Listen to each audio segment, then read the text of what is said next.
शंभूराजे आले. राजे, जी आबासाहेब. शृंगारपुराहून परतून तुम्हाला 2 दिवस झाले. जी हा आबासाहेब. आपल्या दर्शनासाठी आम्ही 3 वेळा येऊन गेलो, पण आम्ही आपली भेट घेतली नाही. जी आबासाहेब. आम्ही तुमची भेट का घेतली नाही हे ठाऊक आहे आपल्याला. राजे, एक सवाल पुसतो, नीट हुशारीनं जबाब द्या.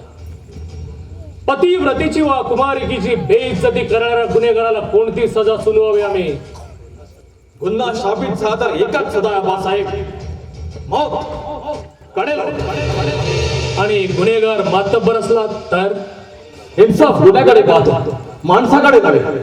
असा दंड आपणच तर घालून दिला आहे आबासाहेब. तर मग तुमच्या वर्तनाचा जाब मागतो आज आम्ही. तुमच्या वर्तनाबद्दल फिर्याद दाखल झाली आमच्या दरबारी. दरबारा या फिर्यादीची सुनावणी करायला आमची बिलकुल हरकत नाही आबासाहेब. ती गोष्ट तर आता अटळच आहे, पण तुम्ही आमचे पुत्र म्हणून पित्याच्या नात्याने आम्ही खुलासा मागतो आहोत. तोच खुलासा देण्यासाठी आम्ही आपल्याकडे 3 वेळा येऊन गेलो, पण आपण मात्र आम्हाला दरवाजे बंद करून टाकला. आमच्या अंतःकरणाची व्यथा तुम्हाला इतक्यात नाही कळायची राजे. तुम्ही बाप झालात आणि जाणत्या झालेल्या पुत्राच्या दुर्वर्तनाचा खुलासा मागण्याची पाळी तुमच्यावर आली. खरंच आमच्या हृदयातलं शल्य तुम्ही उमगाल. दुर्दैवाने तसा प्रसंग कधी ओढवला. भेटीसाठी आलेल्या जाणत्या पुत्राला आम्ही दारातून कधीच पेटावून लावणार नाही आबासाहेब. तर मग आम्ही काय करावं असं तुमची अपेक्षा होती? आम्ही आपण रायगडावर हजर झालो. आपण हुकूम करण्यापूर्वी खुलासा देण्यासाठी जातीने आपल्या पायापाशी आलो. यावरून कमीत कमी आम्ही नादार भ्याट नाही एवढी तरी खातर जमा व्हायला आपली हरकत नव्हती. ती खात्री होती राजे, म्हणूनच अद्याप आम्ही उभारी धरून उभे आहोत. अजूनही आमची मान ताठ आहे. राजे, आम्हाला तुमचा खुलासा हवा आहे. सजेची आम्हाला तमा नाही, परवा आहे ती फक्त आम्हाला इज्जतीची. जे काय घडलं ते सरळ सरळ कैफियत सादर करण्यासाठीच आम्ही आपल्या पायापाशी आलो. आबासाहेब, पण आमचा खुलासा ऐकण्यापूर्वी तुम्ही आमचा एक अर्ज मंजूर केला पाहिजे. अर्ज? कोणता अर्ज?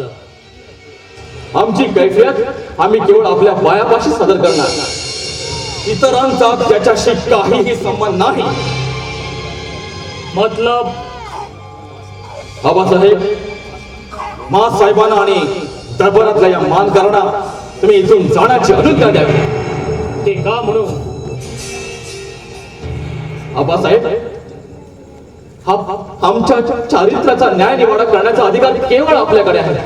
छत्रपती म्हणून नाही, आमचे जन्मदाते वडील म्हणून. हे हंबीरराव, हे अण्णाजी, हे पंत, हे तुम्हाला कडे खांद्यावर खेळवलं आहे. त्यांना तुम्ही परके लेखता राजे. ज्यांनी आम्हाला कडे खांद्यावर ठेवलं तेच आता आमचा कडेलोट करू पाहत आहे. त्याने तुमच्याची अशी दुश्मनी धरण्याचं कारण?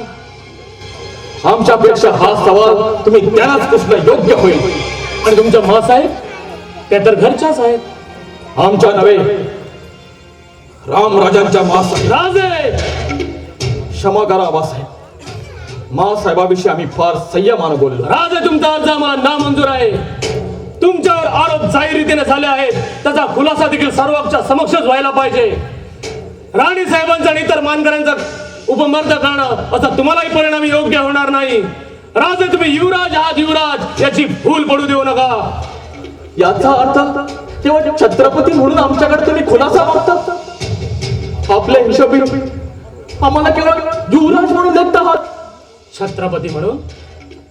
राजे, छत्रपतींना छत्रपती पदाशिवाय दुसरा प्रपंच नाही, दुसरी जिंदगी नाही. तर मग आमची फार मोठी फसगत झाली आबासाहेब. फसगत? फसगत कसली राजे? आम्ही फार वेगळ्या आशेनं आपल्या पायापाशी आलो होतो. आमची अटकळ होती, अलम दुनियेने आमच्या विरुद्ध आकाश पाताळ एक केलं असतं तर आपण आम्हाला पोटाशी घ्याल, पहाडासारखे पाठीशी उभे राहाल, प्रसंगी आमचा कान पकडून आम्हाला पुसाल. शंभू, शंभू बा, कसला प्रसंग ओढवून घेतलायस तू आपल्यावर. राजे, आज थोरल्या मासाहेब असत्या तर त्यांनी सुद्धा हेच केलं असतं. आम्हाला त्यांची याद येते आबासाहेब. राजे, राजे, आपण ज्या दिवशी छत्रपती झाला त्याच दिवशी आम्ही पोरके झालो आबासाहेब, पोरके झालो. राजे, राजे, आम्ही तुमच्या हिताच्याच दृष्टीने बोलतो आहोत. महाराज, आपण त्याची सदा भोगण्यास आम्ही सिद्ध आहोत. राजे, राजे, राजे,